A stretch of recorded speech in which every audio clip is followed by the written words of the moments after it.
All right, what up, what up? Episode 14 of the Stiff Shots podcast, and we got a corker for you today because not only do you have me, star of stage and screen, very famous Ryan Rainbow, you got the birthday boy, Rick Jimenez, and also we're going to have a special guest running from Tom Williams of Stray from the Path. So get those rock stars shaken up and crack them open so you can spray from the path because we're going to be going over the G1 Climax final. We're going to be talking about the AEW Road to All Out and also other news and tidbits. But first, I got to ask, Rick, how you doing?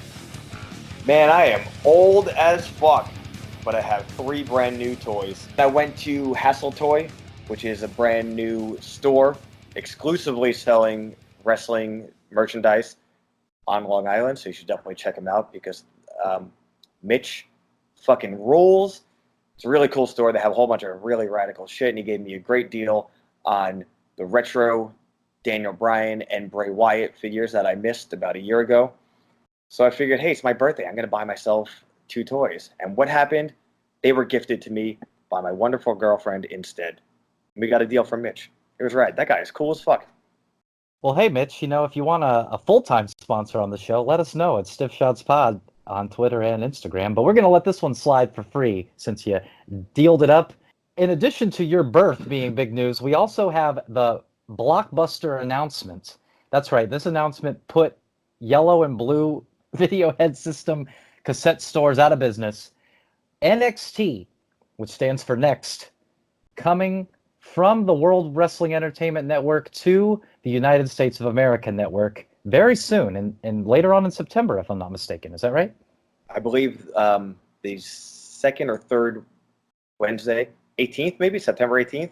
That is some big news because it's not only coming to cable television, but also it will now be live and 2 hours. So doubling the length, completely changing the format, and changing the platform on which it's on. So big news. Want to be optimistic about that. Of course, NXT, a precious baby in my eyes. And of course, you don't want to see anything change for the worse. But you know what? There's a lot of possibility for it to change for the better. Of course, whenever anything changes, it has the possibility of changing for the worse. But I'm remaining optimistic about this. I think it's going to be cool. I'm hoping it's going to be cool.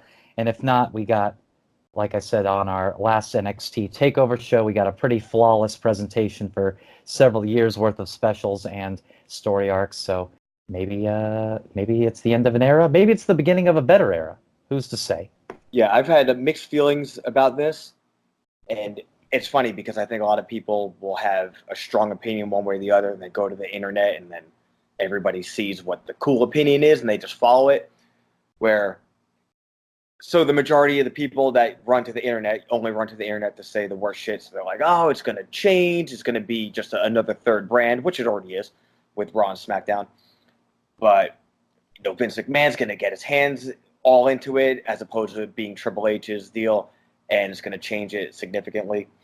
But I feel like everybody being so negative to it makes me want to like it that much more. And like you said, hopefully it's just instead of 1 hour of great television a week, it's 2 hours of great television a week. And the format of the way that they do their production, the way they do their storytelling doesn't exactly change. There's just more of it. And now it's live or every other week or what have you. The reports on that have been conflicting. But either way, like you said, NXT has been so great since the first show on the WWE Network and all the takeovers and everything.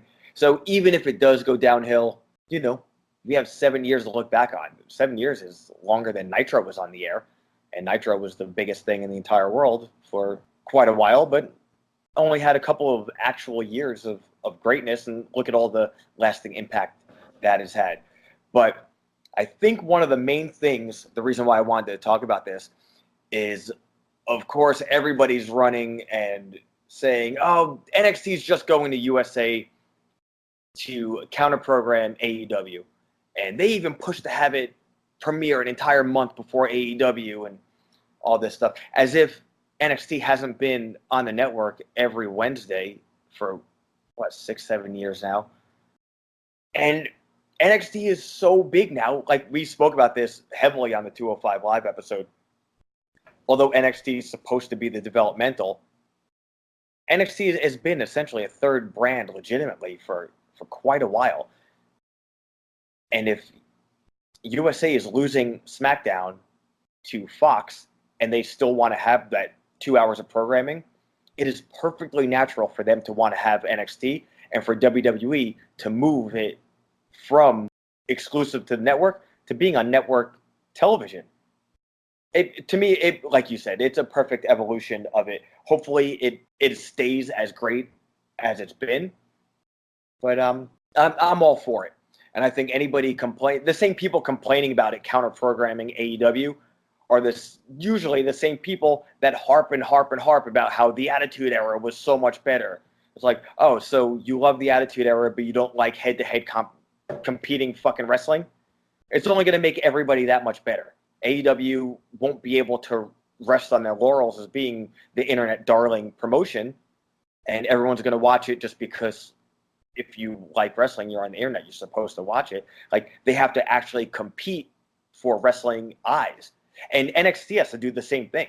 NXT doesn't want to have just the same amount of viewers that they get on the WWE network just transferring over to the USA network. They want to have like double, triple, quadruple the amount of people. Otherwise, I'm sure USA is not going to be very happy. So everybody has to up their game. And if NXT is upping their game, that means WWE is upping their game. And if WWE and NXT are both upping their game, AEW, who has jumped into the whole entire wrestling fray, knowing that they have to up their game just, from a startup situation, they have to up their game that much more. So they can't even have anywhere close to not their greatest TV show or greatest outing on their first TV show. And they have to outdo that every single week for a long time. I would say a good 6 months to get a foothold and make sure that at very least people are watching AEW live and DVRing NXT and watching that later on. So when you think about it from that point of view, it's all excellent news from a wrestling fan standpoint. If anyone's complaining about it, man, you're just looking for fucking bullshit to complain about. When now we get 2 hours of our favorite television show of wrestling to counter produce a 2 hour show that we've never seen before, but everybody's like chomping at the bit to see. I think it's going to be rad. I'm looking really forward to it. Like you said, especially if they don't really change much of their approach, but I'm sure some of that's going to change also. Last I read was the show is still going to be filmed at Full Sail. No, I definitely think it's cool. And the idea of counter programming is, you kind of alluded to it, is really dead at this point in the sense that you just DVR the other thing. It's not like in the 90s where you had to pick which one to watch because your VCR wouldn't record one while you were watching the other or whatever. You can watch both. You just watch one first, or you can do the really cool thing and flip back and forth between the channels. But if you want to watch one of these shows or both of these shows, you can and will. Also, the idea that AEW hasn't been taking shots at WWE since before they even existed is lunacy. So it's funny to be upset if that isn't or rather if that is exactly what they're trying to do. If they are trying to counter program them, why wouldn't they? They've been getting shit talked for the last 6-8 months. Do something about it and shut them up. So everybody wins, like you said, in the sense of the wrestling fan. The wrestling companies win because they have motivation to be better and do more and be exciting. And we get even more NXT. And 2 hours is a perfect length of time. I mean, I love the 1 hour NXT show, but 2 hours I'm not upset about. It always feels like that's kind of been the best length for a wrestling program, especially with how much talent they have on NXT now. As much as I love the 1 hour format, you can still get even more people on the show without it being overly saturated. So I think it's only got promising anticipations from me. Of course, things can always not go the way that you want them to, but until that happens, I'm going to try to remain optimistic about it. So that is NXT. Now we move on to their pseudo competition, and I say pseudo in the sense of it just doesn't exist yet. AEW with 2 new episodes of The Road to All Out, 2 of the weirder ones, if we're being honest, and we are. That's all we do here is tell the truth and speak the honesty. But the first one is really weird because it's about the best friends, and I guess maybe it's supposed to be like deliberately weird, but it doesn't really. The great thing about all these episodes have been, even when it's somebody that I don't necessarily care about, like Nyla Rose we talked about before, who I know you're a big fan of, and maybe I don't necessarily connect with her, but at least fleshes out her story. This episode about the best friends makes me even less interested in them, and it almost seems like they're not interested in being on the show either. It was very strange to me. Did you get that same vibe, or do you think that's just the gimmick or their character, or what was the deal with this? Whether it's their gimmick or their character, I did actually feel you worded it perfectly. It seems like they don't really give a shit about anything that. And I like Trent Beretta, but like I said, I don't know if it's part of his character. It seems like he's just very apathetic. The most charisma he showed is when they showed the outtake of like, hey, did you always want to be a wrestler? He says yes, and he laughs and he falls over. Chuck Thomas, Mr. Taylor. I don't know, man. Guy's not funny. I think he thinks he's funny. He's not in shape. I don't give a shit about this. The way that they're trying to be funny, talking about the Dark Order. The Dark Order sucks. I think they could have come up with better jokes to make. Uninteresting. I care about this angle even less than I ever before. So, fuck all these guys. Yeah, it was definitely just kind of put me off even more about it. Made me not even think that I should. Made me think that they don't think I should care about them, which is a weird approach, I thought. I already don't really like them. Don't like Chuck Taylor, like you said. He's out of shape. He made a funny tweet to Daniel Bryan once about how that the Indies are in such bad shape that he's a big star in them. So I thought that was cool. Trent Beretta, I like him enough, but this made me feel like I shouldn't. And then, like you said, the Dark Order are kind of a layup to make jokes about, and they couldn't really execute them. So it's kind of weird. We see Alex Alvarez, I believe is his name, the announcer guy from the first the Double or Nothing pay-per-view. Oh, Marvez. Alex Marvez, I'm sorry. Alex Marvez, we see speak a little bit about the upcoming All Out pay-per-view as well. His ears just sticking 8 inches away from his head in this control room looking green screen. And this guy just doesn't do anything for me. I don't understand his role that they think he's executing, but seems like a nice enough guy, so good for him. But hey, guys, if you want to hire me instead, I'm offer only. And he's swinging it to a promo in the ring at a live event by Hangman Page. Thought it was cool. Definitely puts over his character more. So if you're already into what he does, like I know you, Rick, are, then you're going to be even more into it. Well, here's what's cool about that. First off, we spoke about Horseface Harold, so I like that. The thing that I really like, which I hope is going to dissipate, but in the build-up to AEW's first show, I like that they're doing run-ins and matches and promos for AEW in other independent promotions. I think that's a really not just like cool and innovative idea. It's very smart for them. So they go to these indie promotions and make everybody think we're just indie guys also. Like we're one of you guys. Now watch us on the big stage. And then all those, indie for life, WWE is the worst. All those people are going to flock to, major $1 trillion corporation TNT and watch AEW thinking that they're just indie guys, even though these guys are just as corporate as fucking Apple, which I'm fine with all of that. I think it's actually really smart. And I think from an optimistic point of view, I think it's really cool that now that, even though they're not major mainstream stars, Adam Page is a big name in wrestling, and the Young Bucks are a big name in wrestling now. So they're going to these other promotions, and House of Glory. One of my friends works under House of Glory, so I think or trains under. It's cool going to those promotions and kind of giving those promotions the rub. Everybody helps each other in that way. I think once AEW is on major television and it's really its own thing, I don't think that they should stop helping these indie promotions, but I think the AEW guys need to come across as AEW exclusive. So it's a really big deal if they do something different. So like when a WWE guy goes and does an Evolve show, it's a huge deal as opposed to, oh yeah, they're on WWE, but they take their own bookings all the time. I think AEW needs to follow that mold a little bit more also to solidify from a casual point of view that they're actually major superstars and not just indie guys that wind up on a television show sometimes. The flip side of that, the negatives that I found no positives in, is Kenny Omega trying to convince me that he's going to fight another man with any sort of passion. Yeah, I think I was close to saying, oh, this isn't even like a terrible promo that he's doing. And then I realized, well, First off, it's all edited together, which is fine. It is goddamn television, so edit the fuck out of it, make it sound good and look good, and well, it can only look so good with that motherfucker on the screen. But there's like scoring music behind them, and even though that might not, like, oh, who gives a shit? There's a little bit of music behind them. That little bit mixed with the editing audio and the editing video, you're essentially putting together like a movie scene.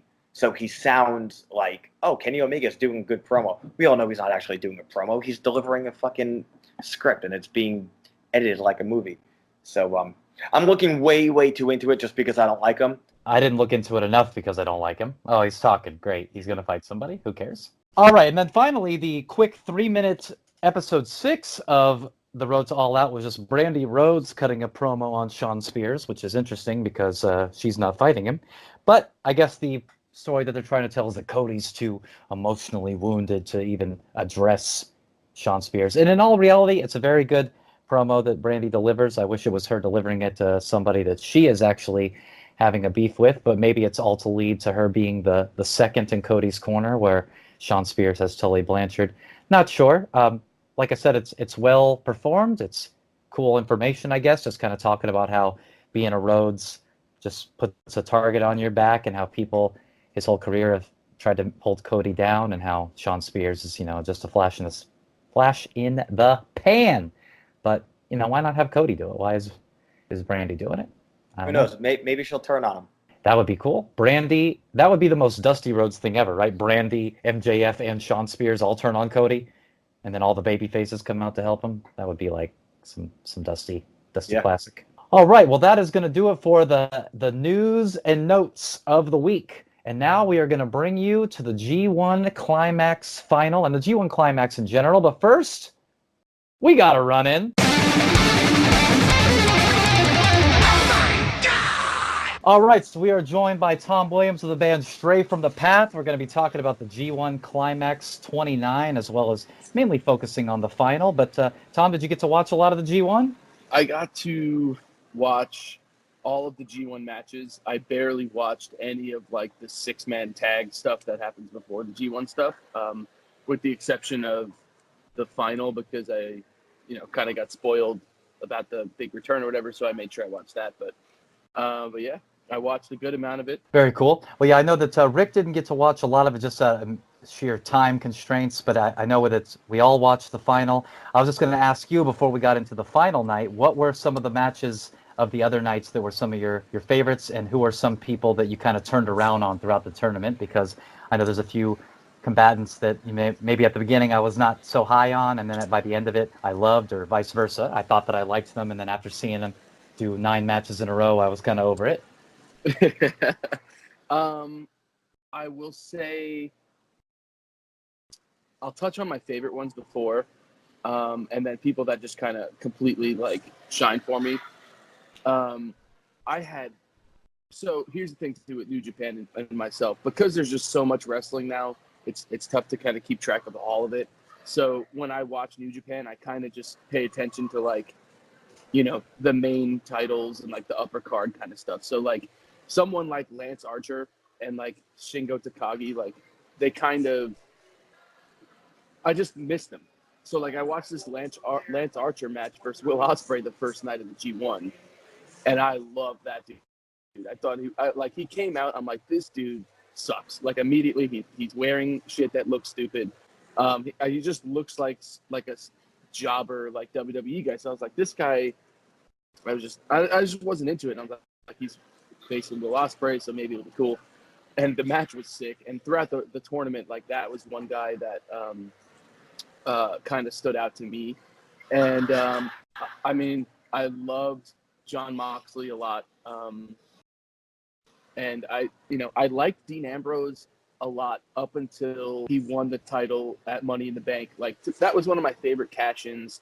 And, I liked the Shield a lot. Like it was cool. But then his title reign to like him leaving, I was just over it. And, a lot of him, like his running and hitting the ropes and like his move set, and like even like the stuff he was doing as a WWE champion with like the sandwich that he brought to the ring one day, where I was like, this is crazy, right? So I was just kind of like over it, but I was very obviously like a lot of people was very excited to see what he actually had because I never watched John Moxley matches before Dean Ambrose. So to me, like it's Dean Ambrose and that's the start. So I mean, his matches with Juice were so good, both of them. Um, I think probably my favorite, maybe the 1A or 1B of the entire G1 was him versus Ishii. And so he was great. But like you said, like how after you watch like a million matches of him, and then I started seeing like his Yano match and stuff, like it cooled off a little bit. And then from someone that I started the tournament like kind of over, and then towards the end of it, I thought was amazing was Jay White. Yeah, Jay White definitely playing the role of the ultimate heel throughout this whole tournament to a T.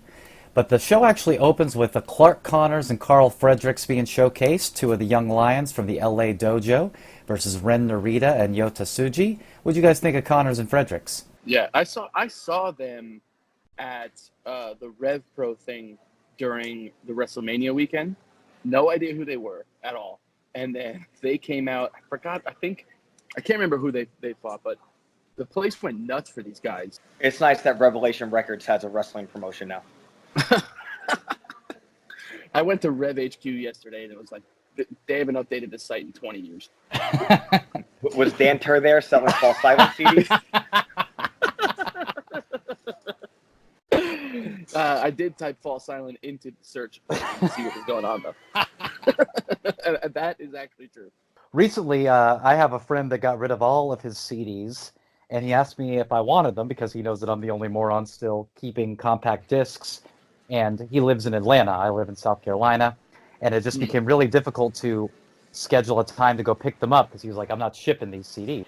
And it just kept on happening where I couldn't go get them. So I have a friend that was actually in Atlanta not long ago. And I was like, hey, man, while you're in town, can you go ahead and grab this box of CDs for me? My friend's been holding on to me. He's about to give them to Goodwill. And he's like, yeah, no problem.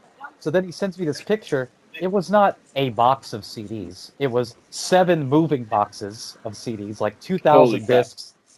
And I've just been going through them. And the collection is very eclectic, to say the least. But it's got some really cool stuff in there. And I've just been kind of whittling my way through it. I feel like I live in the Rev HQ of 1997, except instead of False Silent and what was that band? One Step, the first step. Instead of that, it's Machine Head and Korn.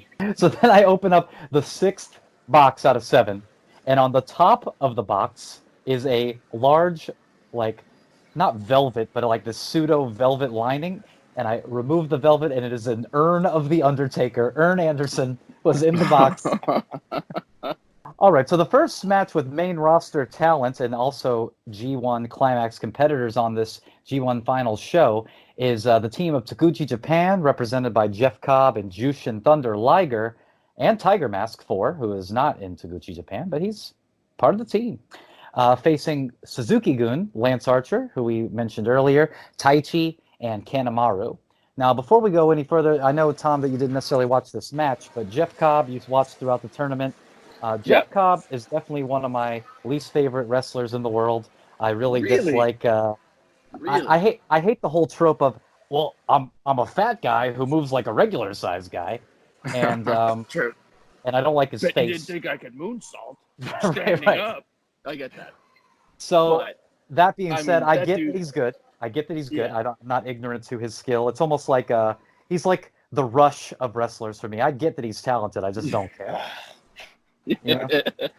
I get that. I definitely hate that shtick of just like, oh, I bet you didn't think this was coming. I get that. But I mean, the dude looks like a like inflated pool float. And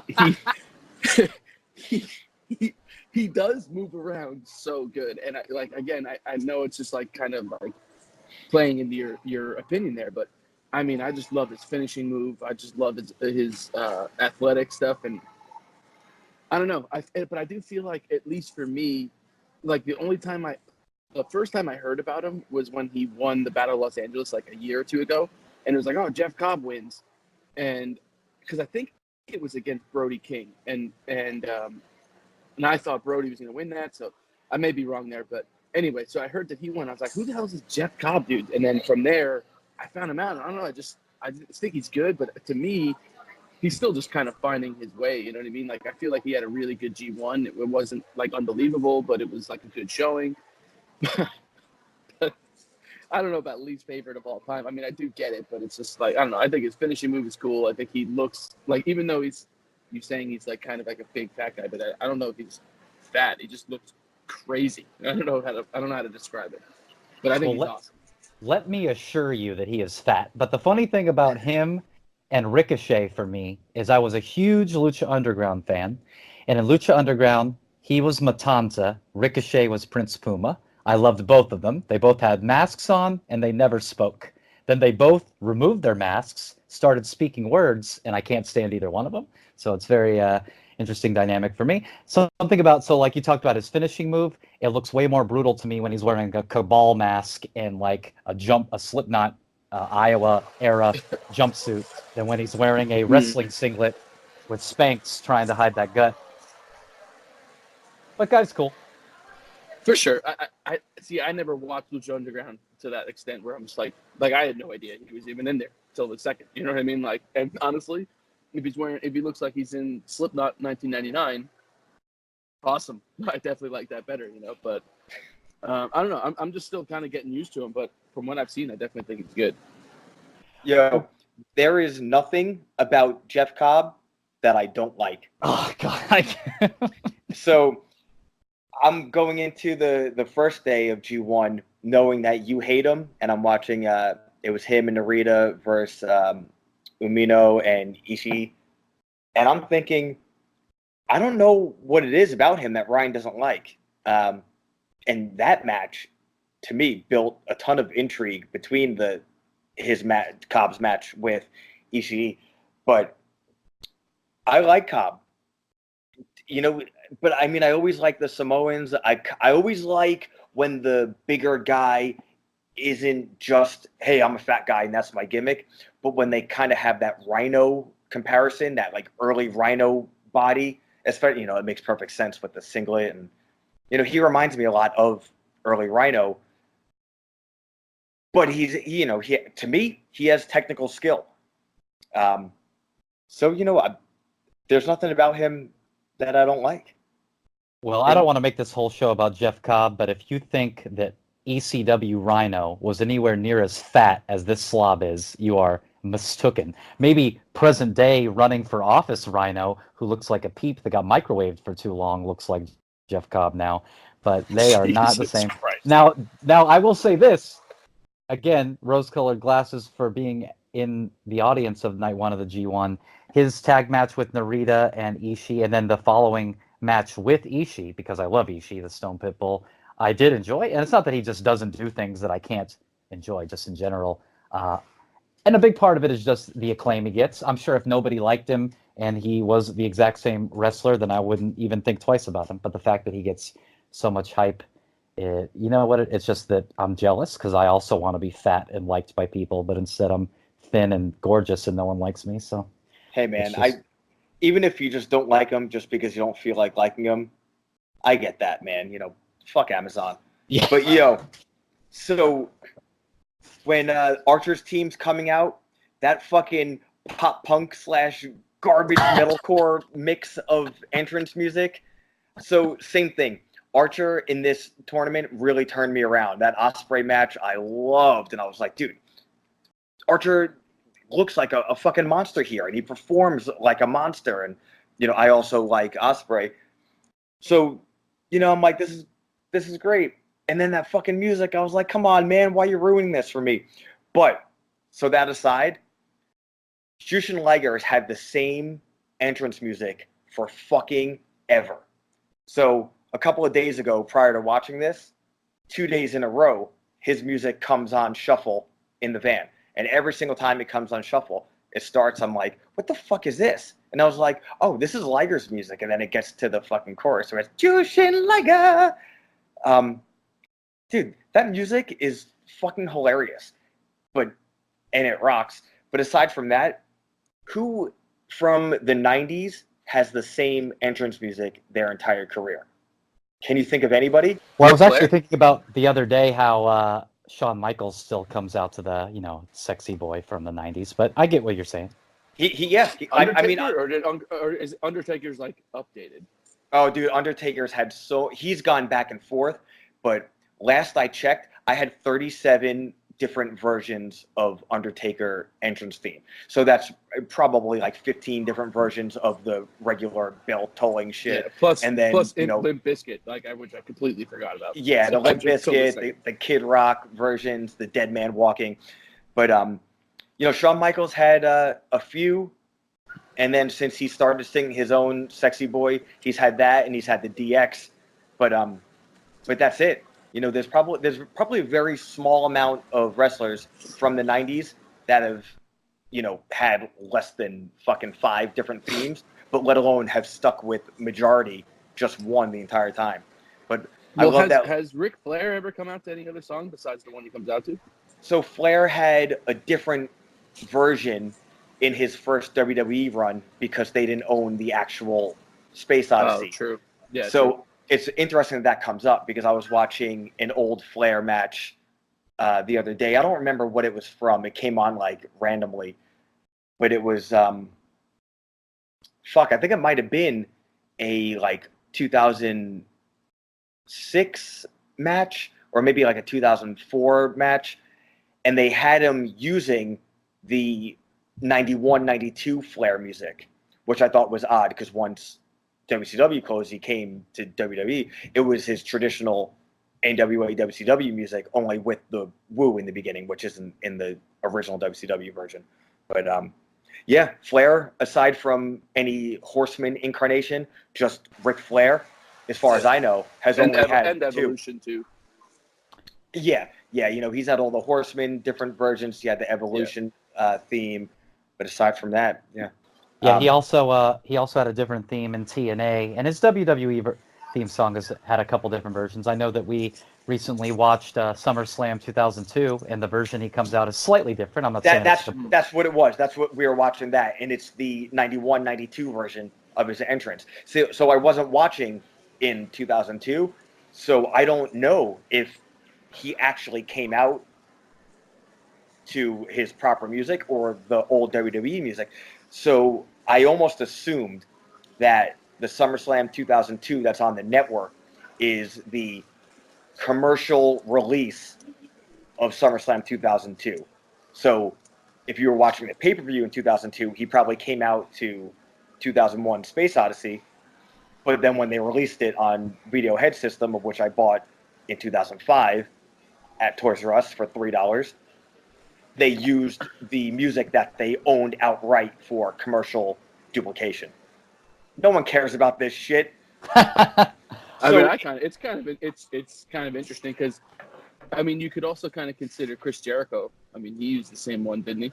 It's had like 10 different versions though. It's all the same songs, just updated versions. Same with The Rock. Huh. Every year or two they would make a different recording of it. So is it the same song? It is, not to be like nitpicky or whatever, but it is technically a different recording of it. Before we get back into the G1, but I was watching some retro Attitude Era shit, and I think it was when Mankind won the title on Raw is what I was watching. But anyway, he came out to what his theme song was before the fucking that one. It's insane. I don't remember that song at all. That like weird creepy one. Yeah, as Mankind, he actually had entrance and outro music. It was 2 different songs. It would be like this weird, happy, uplifting song when he won, and then it would be that creepy music that you're talking about when he first came out. So, because he didn't do the thing that you're thinking of until he was like straight up Mick Foley, like after he was Mankind. Yeah. No, he had the upbeat music as Mankind, but he was Mr. Sacco Mankind. Oh yeah, you're right. That was after he visited Vince in the hospital and stuff like that. Yeah. Man.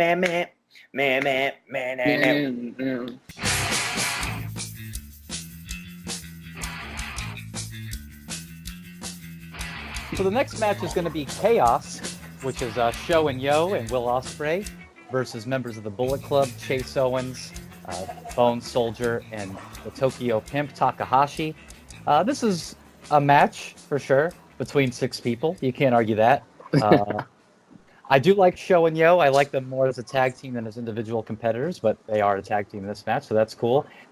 Tom, you kind of alluded to earlier that Chase Owens is not in your top 50 wrestlers of all time. Oh, do you want to talk about worst wrestler of all time? Like, this guy fucking stinks.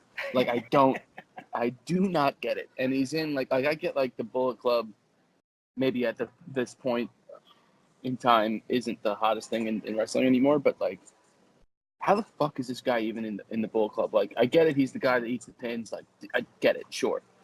But he sucks. He looks like shit. Like, the guy looks like he works at like a video game store, and I'm just like, I just don't get it. Dude, a couple of years ago, I took a handful of Wii games that I didn't use and brought them to Chase Owens, and I was looking to like, oh well, maybe I'll have enough money to get a fucking cheese hamburger or something else that I would actually eat.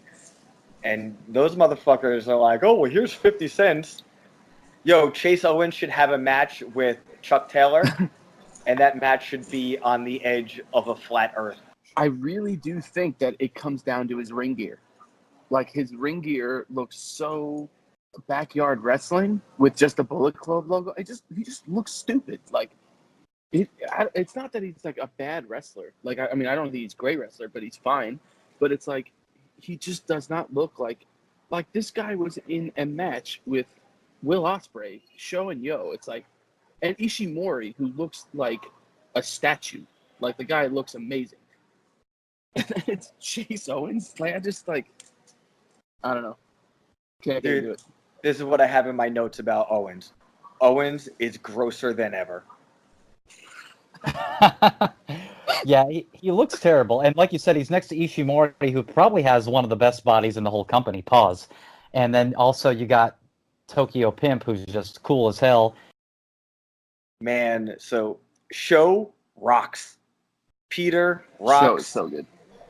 Ospreay's Stormbreaker looked better than ever. This was a fun match. Nice and quick. Yeah, I do like that most of these matches leading up to the final were very brief in the sense that they got in what they needed to do and got out. The same can be said about the next match, which is Juice and Hanari versus Moxley and Shota. Really kind of just for the record, this is when I started watching the show from this match. Okay, cool. So you have some more insight into these matches. Now, this match is cool because it does a couple things that prove me right. It it shows the rivalry between Juice and Moxley, which I really love, and that it's not over because they still kind of have that U.S. title situation. Although Juice has been the U.S. champion a couple times now, I don't necessarily need him to recapture it, but I do like the idea of him kind of proving that he can be better than Moxley.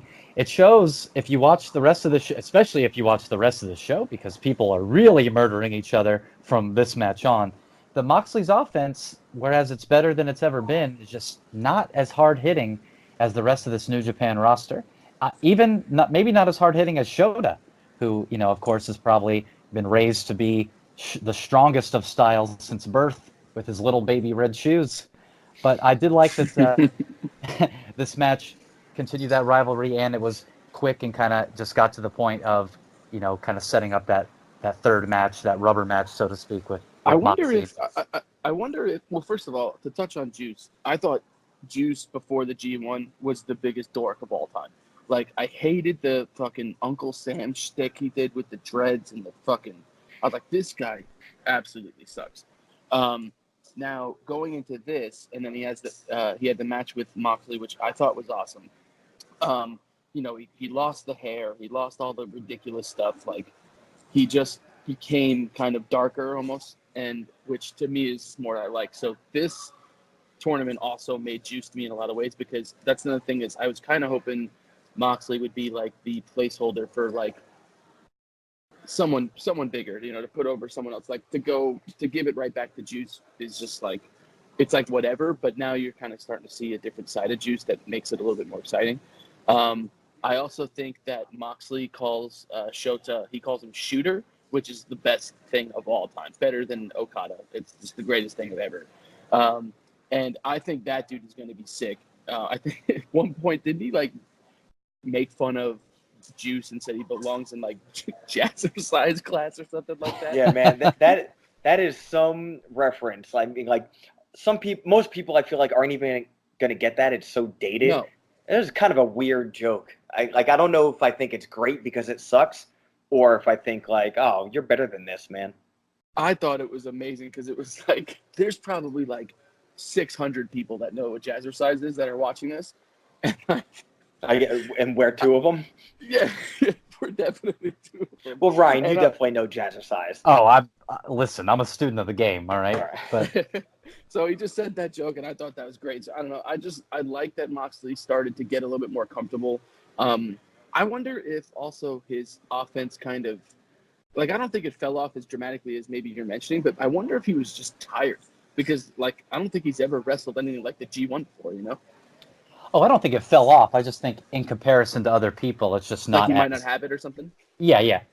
Gotcha. And maybe that'll just come over time. But no, I don't think that he showed less of a good showing on this match than he did the rest of it. And if anything, if that was the case, if he started off stronger and got weaker, I would love that because that's selling the grueling nature of the G1. So, True. no, I'm still higher on him than I've ever been. So I hate to Yeah. sound like I'm downing him, but I just think that, like when I saw that first Juice Moxley match, I was like, man, this guy is brutal. But then when I see, Takagi, Yeah. fighting anybody, and that Yeah. tricep meat obliterates someone's face. I'm like, oh man, maybe Moxley needs to just practice punching people for real.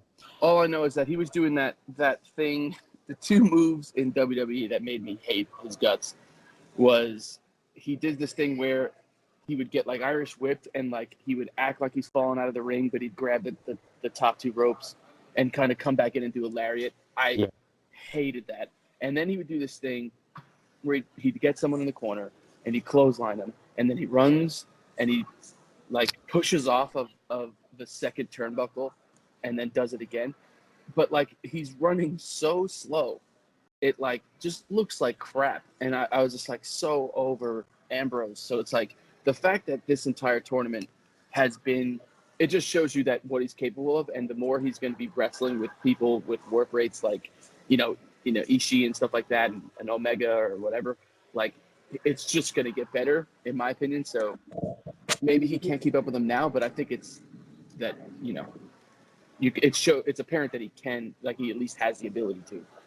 Yeah, and he looks great. His body, as far as it looks like a complete transformation, he's much more muscular. I'm with you. I used to really hate that he would do the ricochet or whatever, lariat, whatever he called it. And then also he would do I guess kind of like a suicide dive between the ropes that looked like he was just kind of like lightly pushing people. Mm-hmm. Oh. More or less got rid of that. And then that standing elbow drop. All three of those always looked just like garbage, but he's gotten rid of those. The elbow drop. And even doing the DDT, lifting them first kind of just makes it look more dramatic, and like, because he looks like he's stronger now. So no, I think he's only made improvements, and like you said, I think he's only going to get even better and better the more reps he gets in with these guys. And that's definitely a good take on that too, because like even like his double arm DDT and calling it dirty deeds, and then it's like, oh god, and then now it's like he still does that, but then he has like the extra level of he calls it the Death Rider in New Japan, and then he calls it like it's just the double arm DDT, and then it's the Death Rider, and then I think he calls it the Paradigm Shift in AEW, and I'm like, just calling them something cooler makes it cooler, and then lifting them up as high as he does, like I just think that he's actually paying attention, and it's just apparent, like, okay, I'm gonna do that finisher, but then I'm gonna have a crazier finisher where I lift them like at a 45-degree angle and spike them on their head. Like it's almost like a DDT brainbuster suplex, almost kind of. It's just sick. Like he's working on it, and I could tell, and I could just notice that, All right, so that takes us to the next match, which is almost all of Taguchi Japan. We got the coach Taguchi himself, Makabe, Hanma, and Toru Yano with Goto facing Los Ingobernables de Japón of Bushi, Evil, Sonata, Takagi, and Naito. The whole gang's here. And this is a fun little match, again, just to kind of get everybody excited that they have everybody on the show.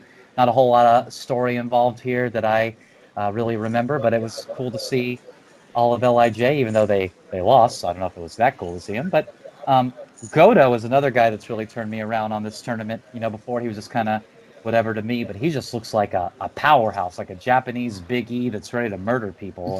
And I'm loving it. Rick, what'd you think about this match? I thought this match was awesome. I thought Taguchi's football gimmick is so what the fuck to me that I think it's the greatest thing in the world. Evil is as cool as ever. Man, Hanma is so funny to watch to me. Like, just everything about him is hilarious, but in a good way. I'm not laughing at him, but I sure am laughing. I enjoy it. But Evil and Sonata have sick double teams. Sonata with the Muda finish. Oh, I fucking loved it. Just a fucking body slam backbreaker into a moonsault. The end. I love it. Did this match need to be on this card? No, but it gets all the stars out there. Sure. And I thought the opposite of what you said, Ryan. I thought it told a bit of a story for some of the guys, and I think telling a story for individual characters within a 10-man tag match is just something that I believe in America is just like no way. If you're doing a 10-man tag match in America and you're trying to get a story across, you're essentially picking two guys in the match and they're telling their story somehow. And there's 8 other guys in the match that are kind of throwaways, where I didn't feel like that with this. Well, maybe I misspoke. What I meant by the story is, the following 3 matches have intense story arcs that are built up or continued or whatnot. I don't mean that the match itself didn't have back and forth that you could follow along. I mean that it didn't have lasting consequences as a result. To me, I feel like the little bit of lasting consequences is a bit of Sonata. I don't want to say breaking out on his own, but like, is Sonata the next standout in LIJ? It's hard to say because he's in there with Evil and fucking Shingo and Naito. Like, and what Naito has the IC title, but he was a bit of a non-factor in this match. Where, to me, Sonata was the star of this match, and I thought, from my point of view, that's what I got out of it. Like, is he about to be the star right here, moving forward? I feel like that's definitely where they're moving next. Is Sonata. Like, I guess I think weren't they like teasing Okada and Suzuki, or don't they have a match next for the title? That is booked, right? Like, that's just kind of like a match that, of course, everyone wants to see, but like Sonata's like their next guy that they're going to try to make. And I think Naito, like his because I heard like Ibushi was talking about doing Wrestle Kingdom and headlining both nights and trying to get both titles from Naito and from Okada, which is cool. So I wonder if maybe that's why Naito was kind of just like, he did his entrance, everyone got to see him, but really like this was teasing more like Goto Takagi stuff and making Sonata more of a standout. And I don't know. That's kind of what I took from it, what I remember at least. Let's not forget to reiterate just how fucking cool LIJ is, just across the board. Like, and that's not even like, of course, their in-ring work is like great to watch, and they're all such different characters, but as a group, like Ryan, I don't need to say to you, fucking Naito, God, man, that guy is Kevin Nash levels of cool. 90s Kevin Nash. I think Kevin Nash is always cool, but now he's like old guy cool. But, man. Dude, like, I don't mean to, I'm going to jump back to the Moxley Naito match. One of my favorite things of the whole tournament was Naito comes out and Moxley's just fired up, like so ready to go. And then he's wearing his fucking white suit and he's in the ring and he's taking it off so slow.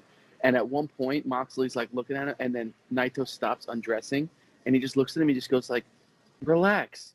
I'm going to get it off soon. Like, it was so fucking amazing. Like, I just love Naito's whole attitude. But when he told Moxley to chill out and like let him get his suit off, I was like, this fucking guy is so goddamn great. Yeah, he's what I call impossibly cool. Like, it doesn't even make sense how cool Naito is. That being said, Rick, I know that you didn't get to see a lot of the G1, but there's a match between Sonata and Okada that you would definitely be well served to revisit, and everything you just said about him being the next breakout star will be confirmed because he is unbelievable in it, and so is Okada, of course, but he's Yeah. already the man. That was so. a top 5 for me. All right. Well, that brings us to kind of the triple main event in the sense of storytelling here. We got the Bullet Club of God, Tama Tonga, Tonga Loa, and Bad Luck Fale versus Chaos, Tomohiro Ishii, and Yoshihashi with Kenta. Now, we've already kind of alluded to it, but really the thing that matters in this match. So, even before we say that, throughout the tournament, Kenta has. Maybe it's bigger fanfare in the U.S. because we know who he is now from him being in All Japan and Pro Wrestling Noah, and then coming into NXT as Hideo Itami and having that brief 205 Live run. But in New Japan specifically, maybe not in the country of Japan, but in New Japan, Kenta coming in is not a well-received thing. He's kind of an outsider. He was never in New Japan before. A lot of people mistakenly think he was. He was just in Japan. And so him coming in and kind of getting this top spot in the G1 when people like a Minoru Suzuki or somebody like that they have well established and already love, not getting it, it's kind of frowned upon in Japan. So he's been quite the heel throughout this whole tournament, despite being, in my opinion, awesome. A lot of people think that he's a little slower than he used to be, and maybe he is, but I think he's great. And so that being said, he decides to really lean into that and joins the biggest heel faction they have with the actual most hated guy on the whole roster, Jay White, and Kenta becomes a member of the Bullet Club. And that, of course, leads to an even more exciting turn of events. But what did you guys think about Kenta's indoctrination into the BC? So I want to give like a different outlook, because the thing is, my knowledge of Shibata started with his injury and like finding out this dude has almost died by doing the fucking headbutt stuff. And so like that's like when I started finding out about this dude. So I don't know the most about him. I do understand that he's like one of the most prolific New Japan wrestlers maybe ever, right? So I wanted to say that. And then going back to Kenta, I thought Hideo Itami was dog shit, and I thought Kenta coming in, I was like, okay, this could be cool. Then he did his matches, and I'm just like, man, you're like on pace with like Toru Yano. Like, I just don't give a shit. Like, I want to care, but I just don't care. And then like even like Shibata bringing him out for like, and then him, announcing he's going to be in the G1 and whatnot. Like, I thought that was cool because I could at least respect that Shibata is that big figure, kind of putting him over and whatnot. So I wanted to like it, and I just kind of didn't. So to me, him doing this, and like screwing over like Ishii too, which is he's one of my favorite. So he like screws over Ishii, leaves him at the dead, which is going to make Kenta more hated.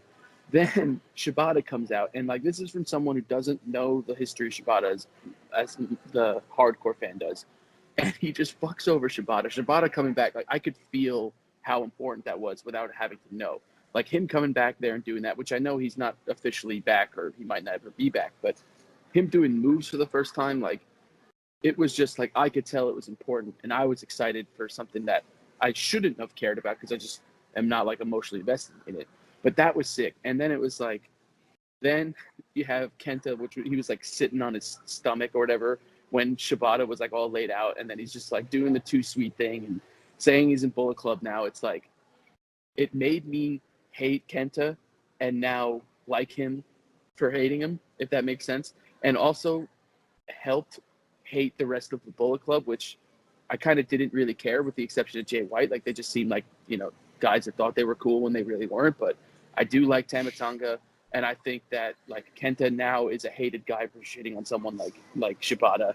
And then it also made people hate Jay White for liking a guy like this too. And I just thought it was masterful booking, honestly. I thought it was so sick.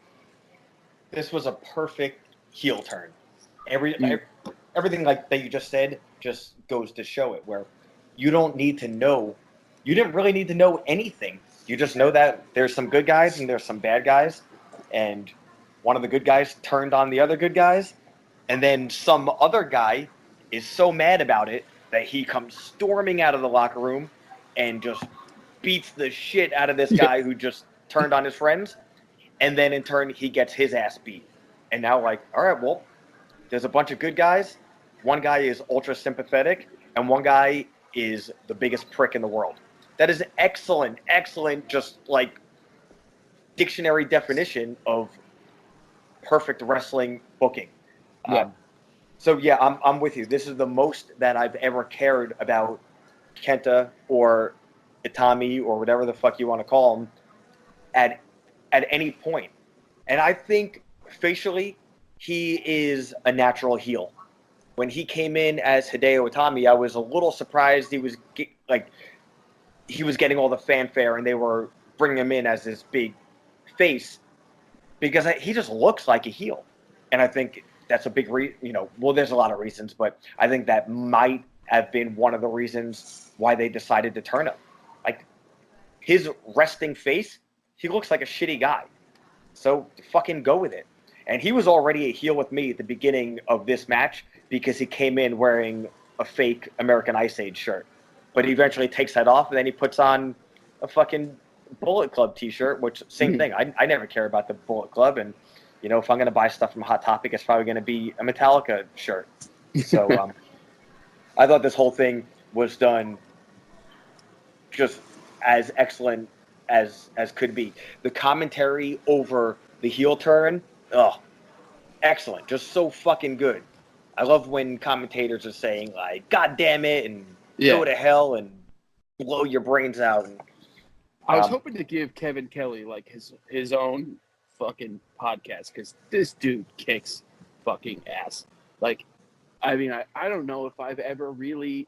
I mean, I guess I could always tip my hat to JR from back in the day because he's had legendary calls. But, like, as far as right now, no one can touch this guy.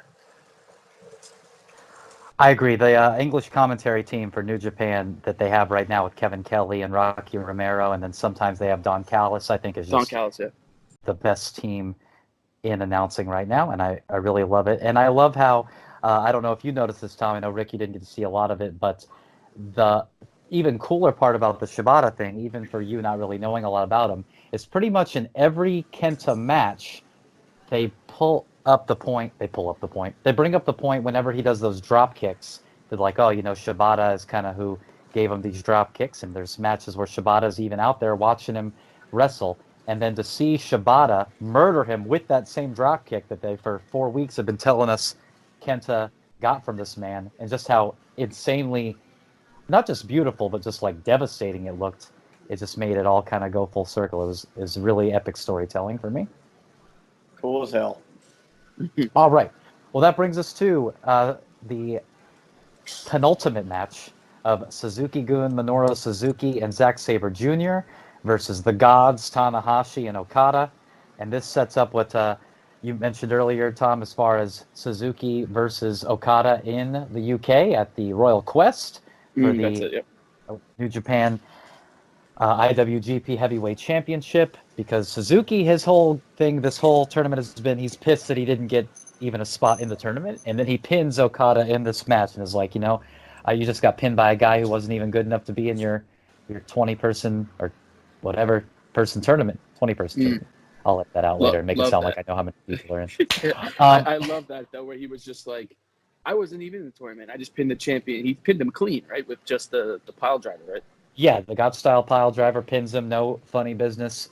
1, 2, 3, and that sets up that match for Suzuki versus Okada in the UK, which is really cool. I mean, it's a match that's happened many times in the past just because they're both kind of seasoned vets at this point, but really cool to happen outside of Japan, really cool to happen for the title.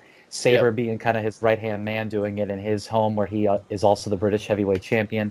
Everything is really cool about that. Probably unlikely that Suzuki would take the title, but I mean, in a environment where we got 2-day long Wrestle Kingdoms, anything could happen. So I'm excited to see that, and at the very least, it'll be a great match, kind of like night one of the G1's Okada versus Tanahashi was, where we've seen that match a couple times, but it didn't make it any more or less enjoyable. Didn't make it any less enjoyable to see it again.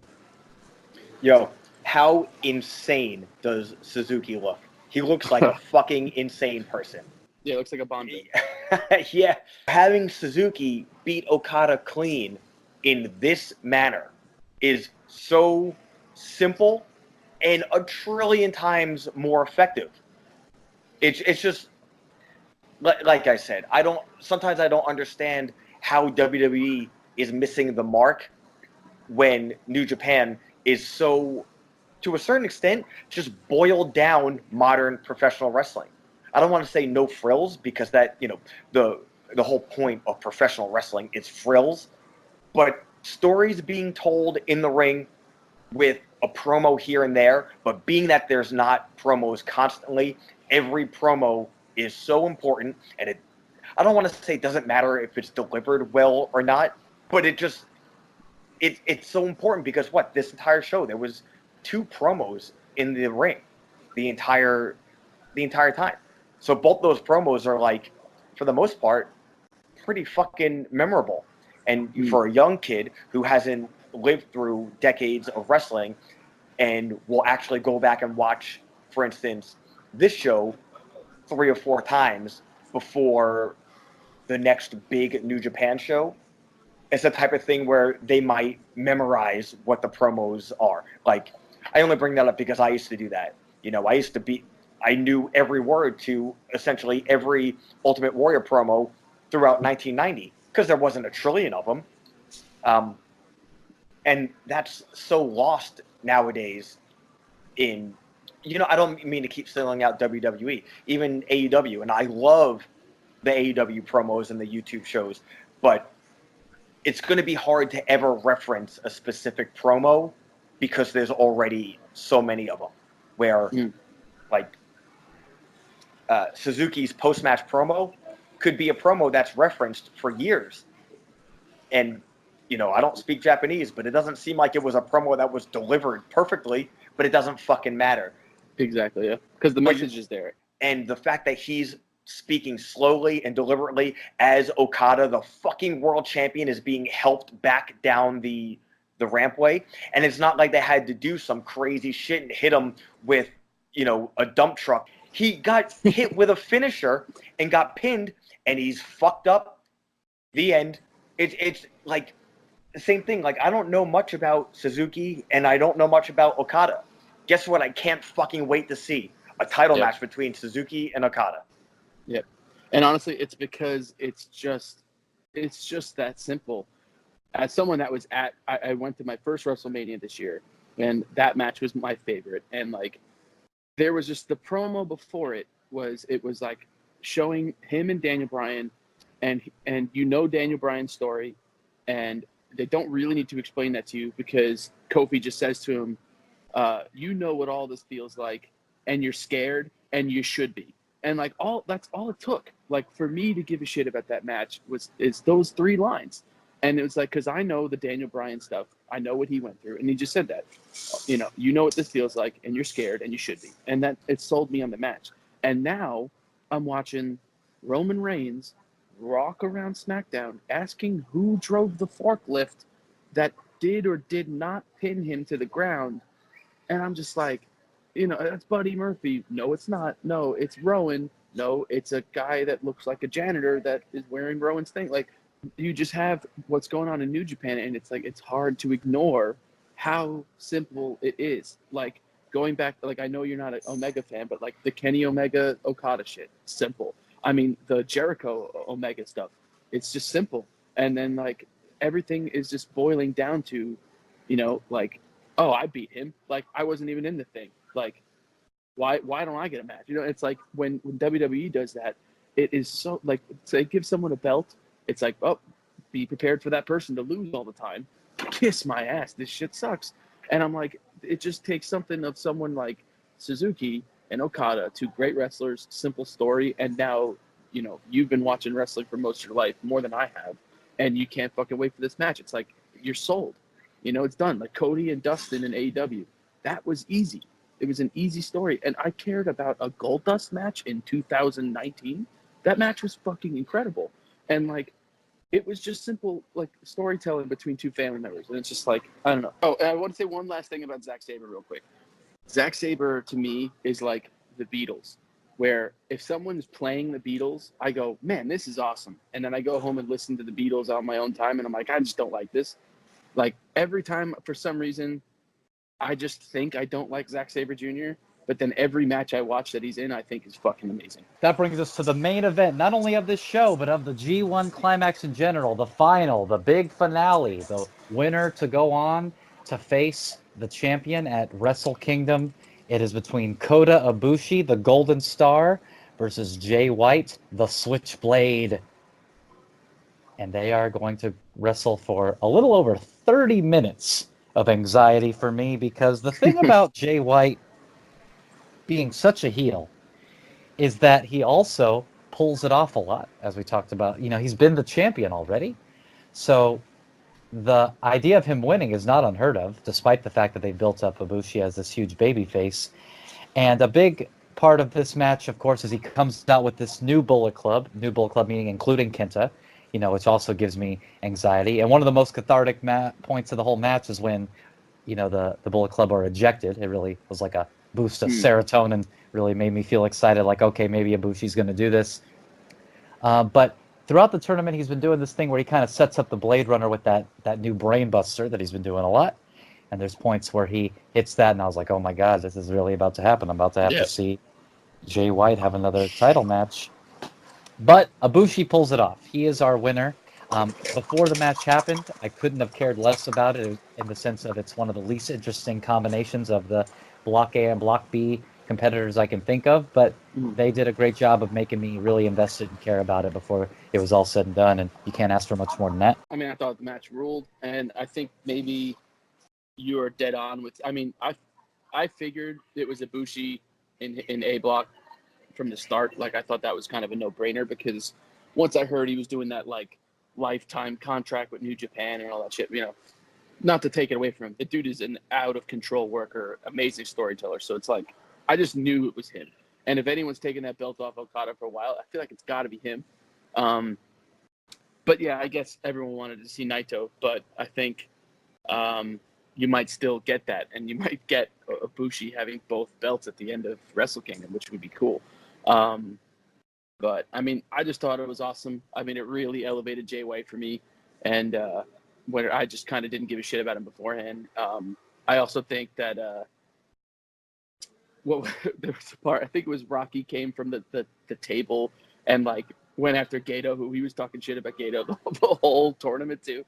So like I really like that too. I don't know. I thought it was great. It's tough for me to just kind of think back to the thing, but I also just love Jay White is such a good like counter wrestler. So sometimes like he really hits like the Blade Runner thing like out of nowhere. And I like that they had that Ibushi had to hit two of his finishers on Jay to get him down. So thought it was awesome. I thought it ruled. The moment of this match came down for me when Ibushi really flipped the switch and just decided like, oh yeah, I'm winning. And that came from two moments. One, that deadlift ass German suplex that he gave to White, but easily the moment of the match, in order, top three moments, Casey Kasem, we're counting them down. Number 3, Guido being ejected from the match. Number 2, deadlift ass German suplex.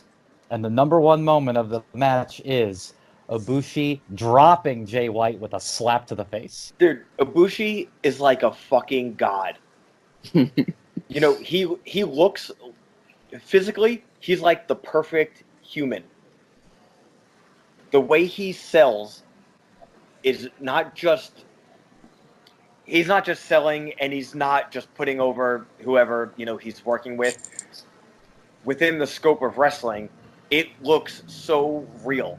So I paid close attention to the whole match, but especially when White gives him the superplex, the way he sells the superplex was a little atypical of wrestling, but just perfectly atypical that it looks like he just got fucking dropped on his back from 10 feet in the sky, but he couldn't go running away. So little tiny things, like instead of just, oh, I got superplex, I'm just laying down or I'm grimacing, kind of leaning up on his one elbow and, you know, contracting his shoulders. So like, you know, when people do that, like, oh, I just got hit in the back, and you kind of like, you contract your shoulders and hold your back in, or you pull your back in. That doesn't fucking do anything to make your back feel better. But that's what real people do. That's their reaction. You know, when you get hit in the stomach, your real reaction isn't to, oh, someone hit me in the stomach, let me bend over, and then, you know, Mr. Street Fighter will give me a sunset flip. You get hit in the stomach, you put both of your arms around your stomach, and, you know, depending on how bad you get hit, you either double over a little bit or you fucking fall on your side. So little things like that, to me, turn into really, really big things. And Ibushi is great at doing that, and his facials are always match it. And then his comebacks, like you said, Ryan, his fire is just, it's almost like he flips a switch. Oh, you know what? I'm going to win now. But it comes across properly instead of some guy playing wrestler and being like, oh, now it's my time to win. I always get sucked into his matches. So I guess I'm with you, Tom, where prior to this, I never gave a shit about Jay White. In all actuality, I always related him so close to Chase Owens that I was like, both of these guys are just fucking, I don't know, just fucking jobbers from high school. Yeah. And then this whole tournament is like, oh, Jay White is a force. So I love that what White went 0-3 to start the tournament, and Ibushi went 0-2. And then coming back and being the finals, that's just fucking sick, man. So great. Yeah. Absolutely fucking awesome. So, like you said, Ryan, the Bullet Club getting kicked out of the ringside in the beginning was just like, yeah, let's fucking go. Let's get down to business. And then Gato being kicked out was even more so. Dude, when he comes back and gets involved, and then he's hiding behind the ring post, it's like you said, it's that fucking, he's like Muttley on Laugh Olympics and all the Hanna-Barbera cartoons. You know, he's like the laughing dog. And who the fuck is his Dick Dastardly? Is that his friend? Yeah, I have a Burger King Kids Club toy of them if you want to play with them later. Did you just put that on the internet? Did I see you put that? I put it on the Information Superhighway, absolutely. Yeah. So, man, I just thought this was just a great, hard-hitting match. Like you said, that deadlift suplex from the second rope, get the fuck out of here, man. Yeah. That finish, normally I'm not a double finish for the pin guy. But this match, it was so special. It's the only singles match of 8 matches on a card. Plus, it's the main event of a grueling tournament. And it's, from my point of view, Ibushi's redemption story after losing the Intercontinental title. So, like we spoke about the tournament being so grueling and Ambrose fucking Moxley slowing down, and hopefully that's a sign of the tournament just wearing on them. So after the finish, both men, lifeless, face down on the mat as if they're Travis out of This Is Hell show. Although that would be 2 songs into it instead of it at the end. And they just fucking lay there because it was a month and a half of grueling physical and mental anguish. Man, I was just so sold on this entire thing. And, you know, when I love the traditional Japanese match fanfare, I just, at this point, could not be more sold on Ibushi. And, you know, now I'm all in for Jay White. So here's another thing that Ibushi did. It was like a comeback story for him, but it felt like that for Jay White too, and I think Ibushi can be credited for that. So I think at the end of the day, he wins, and he also elevates Jay White. And then when he goes and challenges, says that he wants the Intercontinental title and the heavyweight title at this at Wrestle Kingdom, which is 2 dates this year. He wants to headline both days for it.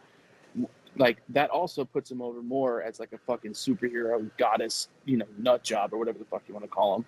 And it also gives some sort of importance to the Intercontinental title that he still wants it back. Everything with that match was just fucking perfect. Like, there wasn't anything that I would change. And it's just crazy that, like, that kind of booking capability can even go down at this point. You know, when I'm just so used to the, like, you know, the clown stuff that's been happening. And not even just WWE, but, like, even sometimes, like, AEW stuff, like the librarian shit or whatever. I don't know. It's just cool to show like people like how simple it is. Now you keep on mentioning this 2 night Wrestle Kingdom for Ibushi to claim both titles, but as soon as that announcement was made, I saw it the other way around. That this is the opportunity for Naito, because he's kind of the one that originally said he wanted to be the first person to hold both titles. But you're saying like it's a done deal that Ibushi's the one that makes that happen. I Yeah, mean, you know what? I, of I feel course. like I said that very accusatorily, and what I meant more so was I never even thought about it in the other direction.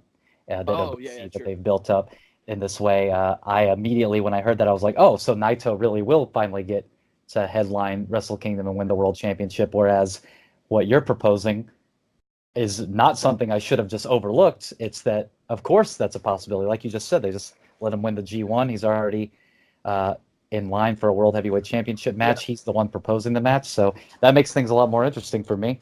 exactly. It also makes like Naito more of a like more heelish with him just being like, oh, you think you're the fucking best because you won this shit? Like, then how about you fight me on Wrestle Kingdom on the second night? You know what I mean? Like him trying to take advantage of a beaten up Ibushi. You know what I mean? And maybe they do a title for title thing. I don't know. Like, but dude, Okada could win. Like that's the thing. Is like, I don't even think that's a given. I mean, obviously, it's likely that they're not going to book Ibushi this great to just not have that payoff. But like, I mean, he might not even fight Okada. What if Okada loses it beforehand? You never know. Like that's what's cool about New Japan. It's not just so laid out in front of you, even when you think it is. And like And again, he's like got I to don't think he's got to I defend don't. that title shot too. I mean, Ibushi might not even make it to Wrestle Kingdom. Normally, that's never happened before where they lose the title shot, but they win this briefcase, very Money in the Bank style, that they have to Yeah, defend against anybody that beat them in the tournament. So he's still got 2 matches of possibilities to yeah. lose it. So Before when this final was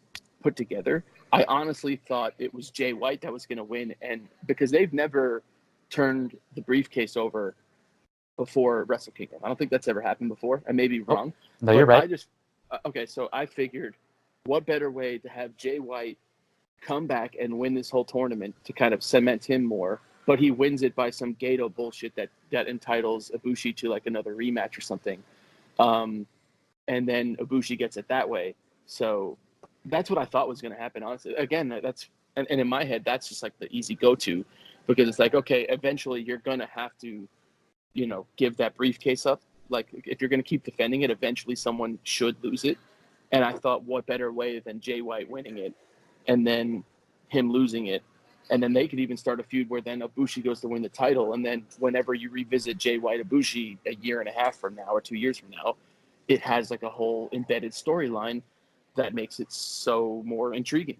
So I don't know, but like that's what I'm saying. It's like we all think, like in my head, I'm like, yeah, he could, Ibushi's gonna be the G1 winner, the fucking the 2 belts at the end of the Wrestle Kingdom. He could lose both of them. We don't fucking know. Like that's why, like, but everything has a plan. So it's like whenever, even if they do something that makes you unhappy, like there's some sort of plan. The booking always has some sort of purpose. Everything has a purpose, and like even like just Moxley beating Juice Robinson, and that picture of him biting his face and all that stuff. It's like in the end that was for Juice also. You know what I mean? So it's like everything has just such thought out purpose. It's the best. Yeah, to your point, I think the coolest part about New Japan and also NXT shares this is that there's so many possibilities, and even if the possibility that you want doesn't happen, you know that it's got a long-term plan that will pay off and be logical and rational. So that's very Yeah. exciting because you can't just immediately predict it, and regardless of what happens, you want to see what happens next, and I think that's all you can really ask for in a wrestling show. So it's awesome. Agreed. And honestly, like I get laughed about this often, but NXT is probably my favorite wrestling of all of it. Like I think it's also booked with purpose, like you just said. The matches are also like kind of a hybrid between like the gimmicky stuff of WWE, which I still like the cage matches and the war games and ladder matches. I still like that stuff. So it has that with like the work rate of New Japan, and they also have like the simple stories. NXT is my favorite. So, and that is, I guess you could say it's WWE, but I do consider it separate. But yeah, I think that's definitely a good point where you're saying that NXT does do that payoff stuff and has good story continuity and whatnot. I think Brian and I might be kind of in the same boat with you, that NXT might be, all in all, our favorite. Yeah, NXT is by far my favorite wrestling show, and it's for this reason, in the sense that I trust it to, even if it does things that I don't, as a fan of a particular performer, like, I trust it that whatever it does is for a reason, and it always feels like the result of a competition versus a booking decision, and I really appreciate that. So, I can think of a couple examples we'll even take this Io thing. Io's my favorite wrestler. She didn't beat Shayna for the title, so in that moment, I'm like, oh God, I'm so bummed out Io didn't win. But now look, now she's this ruthless murder monster, and I'm psyched. So Yeah, she's on top. She's on top without the title, which is very hard to do in WWE, in my opinion. Exactly. So they've built up that trust with the audience. At least me personally, it sounds like you guys too. Where when something happens, we don't. Our first reaction isn't oh no, now what's going to happen. It's I wonder what's going to happen next. Well, Tom, man, we definitely appreciate you taking the time to join us and talk about half to mostly naked men wrestling each other in a 12 by 12 plywood. But any plugs you need to do? Anything Stray's up to that you want to talk about? Or new record coming out in November. We're touring all over. We're going to Japan in October. Then we do America, and then we do Europe and England. Then we do Australia, and then fucking A world tour. A world goddamn tour. Fucking rad. Yeah. But I appreciate you guys having me on, man. I had a great time. Hey, man. Okay, so real quick, this is how I met Tom. You were just coming to shows, and you were young. So, I wasn't even really old yet in 2002, but there's this kid, a little chubby kid with a big afro, and he'll hunt you down and just say nice things about your band. And, oh, I have a band. So I remember I got a Stray from the Path demo, and I listened to it, and I'm like, man, I don't even know what the fuck is going on with this compact disc. So at that time, I'm booking a festival which has a trillion bands over 3 days, and I'm thinking, man, I'd like to put that kid Tom's band on this festival, but I mean, there's all these other bands, yada yada. So I get in touch with you. It was pretty, not last minute, but pretty close to last minute. It's like, hey man, I have a spot on this. Can you guys play? So that was Walk Together, Rock Together Festival 2002, which I think you guys might have straight up opened the festival. Yeah, we did. You might have been the first band on Friday evening of a 3-day festival. Oh no, we didn't. We opened Saturday because I remember Friday was like Become One, and like Antarabe and like A Love for Enemies and stuff. But we opened the Saturday because I remember distinctively the Friday was like a 6 or 7 o'clock start time, and the Saturday was like a 1 o'clock start time. Okay. And I actually remember you never told me you never really asked me to play the fest. I annoyed the shit out of you. Never heard back, and then I saw you at a Subterfuge merch table in Eastport, DFW, and I went up to the merch table and I said, "Hey Rick, did you ever think if we could play the show?" And you pointed to the T-shirt where we were on it, and that's how I found out. And I can remember that like it was yesterday. It was so sick. It was like the best day of my life. In 2002, I had all the power. Man, talk about a band that legitimately started as just a couple of friends fucking around and learned their craft and evolved and stuck with it. And man, it's been almost 20 years we've been friends now, and everything you're doing, it's fucking cool, man. I'm happy to be friends with you all this time and have you in my life, and now we get to talk about naked men. I appreciate that a lot. I definitely owe a lot of where the band is now to you and your support for this band, and it's definitely a wild ride. And like a lot of Long Island for some reason doesn't like really acknowledge Stray that much. Like I'll even like, not that I give a shit, but I'll see things like, oh, Newsday.com top 10 Long Island bands, and then there'll be like bands I'd ever heard of and like Patent Pending and shit, and it's like we're not even on it. I'm like, man, these people just forgot that we existed. So it's like, I appreciate that you were there for the entire ride of us like growing up in Long Island, and like you said, we're still here, and it's cool. And again, like this is definitely, we're in a spot that we wouldn't have been if we never got a chance early on and that's how that's how I figured out how anything worked, was dealing with people like yourself. It all started when I pointed to a T-shirt. Well, Tom, next Literally. time we'll go over how me and you met and how I've contributed to your band. But in the meantime, Just quickly, I'd like to close it out and say that 1 month ago, I went to the app on my telephone called Discogs, and I bought Our Own Terms for $12. The very last goddamn thing, and then I'll stop talking, I promise you, is when we went to Japan for the first time in 2016, we did like a promoter required meet and greet, and we literally all lined up, and people would go to each member, and our drummer at the time, right now, he's only been on our last record, so they'd have a stack of CDs. He would sign the first record, and then Craig would think that he's about to sign the other ones, and they'd go, no, you didn't play on this one. And then they'd go to Dragon Neck, and then he'd sign all the ones that he was on, and then they'd go to Drew, and they'd sign all the ones that he was on, and then they'd come to me, and I'd sign all of them. And then this guy, he had to be in his close to 50, had the Pride Records release, and he made me sign that, and I was like, this is ridiculous. Like, how do you have this adult man from Japan?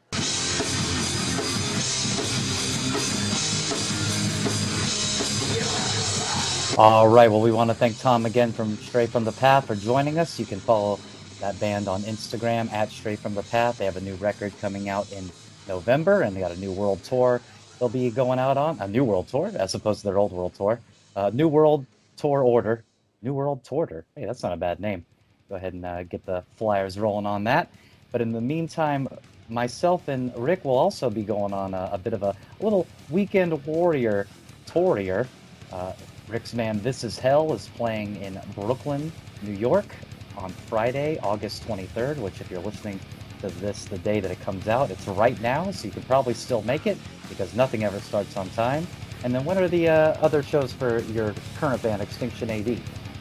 So we'll be August 30th, we'll be in Wallingford, Connecticut at Cherry Street Station. August 31st, we'll be in Lancaster, Pennsylvania at the Chameleon Club.